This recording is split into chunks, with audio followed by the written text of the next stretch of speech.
Thank you for giving us this time, Dr. Sri. It's always a pleasure to talk to you and hear your words of wisdom.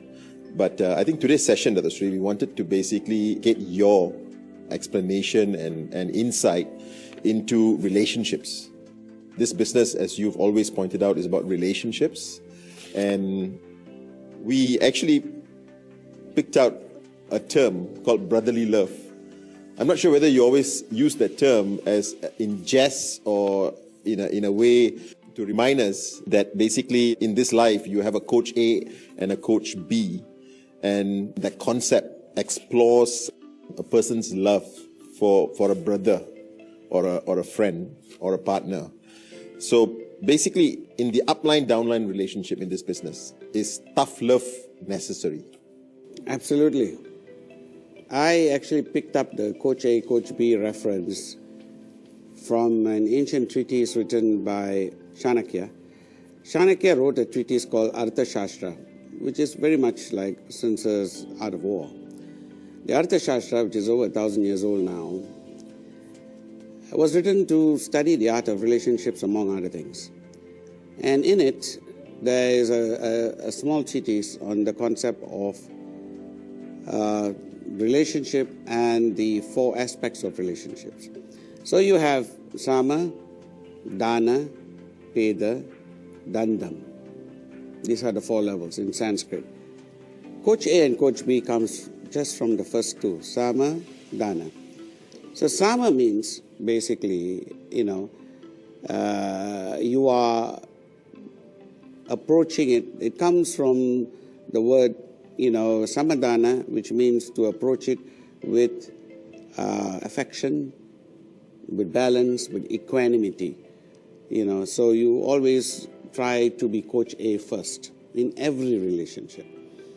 The Coach A is someone who cajoles you, who basically praises you, compliments you, uplifts you in order to deal with a challenge, a problem, and Coach A is always welcome. And more often than not, we all have Coach A's at home as well. Moms tend to be very good Coach A's, So when you're down, when you need an uplifting, that's when Sama kicks in. I thought moms are always Coach B, though. Moms have the capacity to switch very fast. But dads tend to be pretty much angled towards Coach B's, and they are there to ensure that you toe the line. Of course, this is not in every household, but by rule of thumb. So Coach B is when you go from Sama to Dana. So in the practice of Dana, Sama, Dana, Peda, Dandam. In Dana, you become a little bit more harsh. You push the person to their limits. You challenge them. Sometimes aggravate them. You scold, you nag, So where you are on one hand pushing, now you start pulling. In essence, you make the person reach out within themselves to their limits. Now the objective of both Sama and Dana is to reach limits. And in a relationship, testing the limits is a very important process. Every relationship will have to test limits. If you don't test your limits, you don't even know you have one. A relationship is only bound by its limitations. Therefore, children begin testing their limits when they hit their teens. Somewhere around their mid-teens, this rebellious process kicks in and they start thinking that, okay, who am I? In that process of finding out who they are, they test their independence, they test their limitations, they test everything around them, so to speak. And you get that rebellious streak, so to speak. But every other relationship has the same. Husband and wife, absolutely, same thing. Partners, in business or otherwise, same thing. Even in sports, when you're a doubles partner, if you don't know what your partner can and cannot do, you cannot play with him.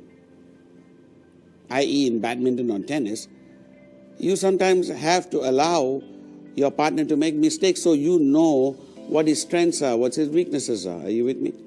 So Samadana is that process of testing and forging a relationship. Forging is an important word. Again, like muscles being built, they need to be torn and grown back together. Likewise, in a relationship, you go through Samadana, Peda, Dandam very often. It's a cycle that happens many, many times. In a marriage, it happens continuously. Peda is very important. When Sama and Dana, coach A and coach B, have been tried and lost, or wasted, or not effective enough, then Peda kicks in. Peda is where you find a third person to come in, and third person that both of you, the two parties, respect. So you go before a third person and say, okay, this is our problem. I think this way, he thinks that way. I have tried being nice, I have tried being tough. It's not working. Now, logically, the third person should then come in and support one or the other. And both of you should learn, both parties should learn to accept this. So this process of Peda is also very important. But then we are human beings. Even Peda fails, more often than not. And when that happens, you go to Dandam. Break the relationship, cool off for a while, start all over again. Are you with me? And it's the same thing, be it kids, be it parents, be it in any relationship at any level. Boss and employee, same thing. You have to go through that cycle. It's only when you go and you actually take the relationship to its breaking point, or even allow it to break, and forge it back again, does a new base come into place. And does mutual respect actually start to grow. So Coach A, Coach B are the stage 1 and stage 2 of this art of relationship. Sama, Dana, Peda, Dandam. And when Dandam is not, it's not an infinite end. It's a finite end, meaning you start all over again. Are you with me? So Dandam can happen daily, and that's not a problem. Do you get my point? The trick is to recognize that there are no back doors to your relationship. When you're starting a relationship, there should be no back door. As long as a back door is open, no relationship is safe. So when an employer and employee, for instance, classic case in point, when an employee thinks to his mind, I can always quit, he's already quit. When the employer, the boss, thinks I can fire him, he's already fired him. When both sides say, no, we need to work out our differences. I need to make something out of this guy. Firing is not in my mind. And the employee thinks quitting is not in my mind. Then you have a chance. In the network, exactly the same thing. There's no firing. You don't give up on the guy. Some people are slow learners. They take a while to acquire skills. They take a while to change. They take a while to be successful. So be it. Because these guys, the slow learners, they're the ones who stay the course. More often than not, the slow learners carry you the most. Are you with me? See, horses are good. Horses tire easily, which is why sometimes you need bulls to get the work done. So a bullock cart has an advantage. A horse carriage will get you somewhere really fast, but a bullock cart will make sure it keeps getting you there and back, which is a big difference.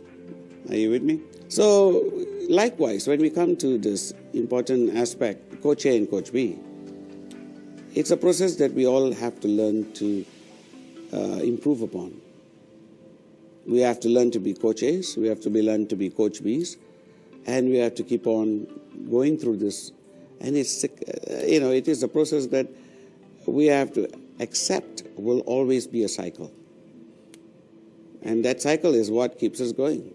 Dr. Sri, sometimes I think uplines tend to think that they must always be Coach B. So is there really room for kindness sometimes? I have a simple rule when it comes to Coach B. Coach B is where you basically push a person, you hammer a person. Are you with me? You take them to the ropes, as it were. Never hammer someone you cannot pick up. If you are not able to basically uplift that person back to ground zero, there's no point in hammering. Hammering is necessary. There's no question in my mind that that process must happen. We all at some point or another have been hammered, and some of the best people in our lives are the ones who have done the hammering. Guardians, partners, friends, parents, they are the ones who have basically stepped out of the way to do that. Because hammering is a hard work. Hammering takes a lot out of you. It takes as much out of you as the person who's receiving it. So you must actually do it, when you have to do it. But never hammer anyone you cannot uplift. Simple rule. If you practice it, you cannot go wrong. So brotherly love, yes. But brotherly love is, when it's overplayed, that means you are not able to hammer them because of the so-called brotherly love, which in fact makes it then totally ineffective. Worse, you cannot uplift them back. Both ways it fails. It's been a fantastic journey, 20 years now, Dr. Sri. I'm not sure whether you imagined that you'll be sitting here on your 20th anniversary, celebrating with a huge group of people, networkers around the world, our staff. But you've always spoken of family, Dr. You've always spoken the importance of family, and you've always coined this term, La Familia.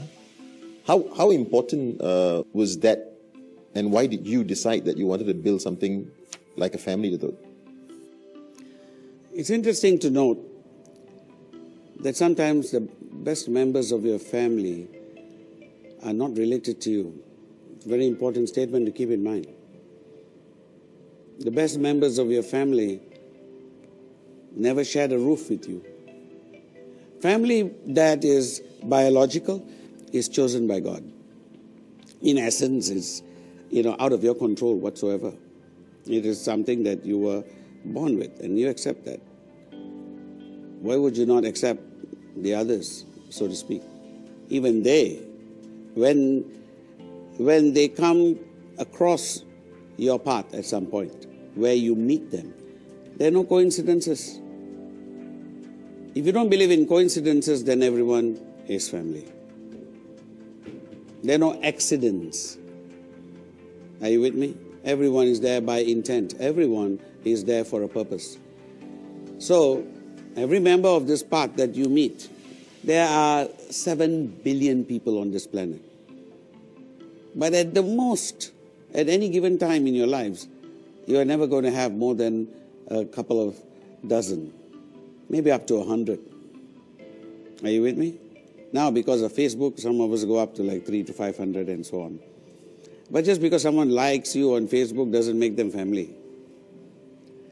Because someone follows you on Twitter doesn't make them family. Family is someone that you accept as your co-partner in the journey. Are you with me? Some aspect of the journey, be it your co-worker, be it your boss for that matter, or employee for that matter, whatever it is, they are in the same carriage with you from one spot to another. So wherever they are and however you connect with them, and when you are basically living your life with them, it means it's logical for you to accept them as family. Because ultimately, we are all equal in His eyes. Definitely, we are family to Him. If we are children to Him, then we are all family. Is that not logical? So, keeping that in mind, to me, to the people that I meet and that I have to connect with and communicate with and live my life with, they're all family. It's the way I choose to live my life. So La Familia works. Clearly, Dr. Sri. Dr. Sri, being a family member, being close to you, Dr. Sri, is that something that someone has an advantage or extra special, or how does that work? It usually means their tolerance for pain is very high. If they can actually be that close for that length of time, their tolerance for pain is pretty high. Which is also very indicative of their own devotion, their own dedication to finding the purpose within them. Are you with me? Just as I am today very grateful to my coach to my discipline master who passed away a few weeks ago. I am in so many ways grateful for the energy that he spent, for the care. But most of it, it's not that he was affectionate. He was tough. His idea of showing affection to me was, okay, run around and, feel another 5 times. Are you with me? Drop and give me 50. That's affection. But it pushed me to my limit. And he was there to be there with us when we thought we were giving up. Likewise, I've had many other coaches in my life, different people who stepped forward and pushed me. I'm grateful to them all.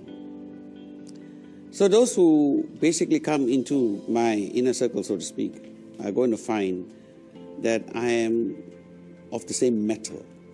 I'm about to push them to their limits. And if you don't want to be testing your limits all the time, then you want to stay out of my circle. But then, if you're going to be testing your limits, and if your limits are going to be growing, then I assure you, that's when you are totally alive. That's when living makes real sense. So I don't think that the people around me in my inner circle, so to speak, they don't put up with the pain because of the pain itself. They put up with it because it's the pain of growing up. It's the pain of building new muscles. And I think that the loyalty that they have to me and I have to them is forged in this process. Thank you, Datusri. Thank you for the great words of wisdom. I thought we have got a great audience here today, and I was hoping you would be able to take some questions from them. Yes. Can we have the first question? Datusri, I understand that I'm responsible to find that one mentor who can push me to become the best version of me. What happens, Datusri, if I cannot find anyone? In our philosophy, in the East, it's not us that goes out to find them. They find us. In the West, when you want to learn, aerobics or fitness or whatever, you go find a place that coaches you. You want to study some school or some design school or being a chef or whatever, you go find someone who teaches you. But in the East, our belief is that as you keep improving who you are, you become a perfect vessel for that particular growth that you are aspiring for. Then your mentor, your guide, your teacher finds you. So what you actually keep working on is yourself. You keep working on, believe me, they will find you.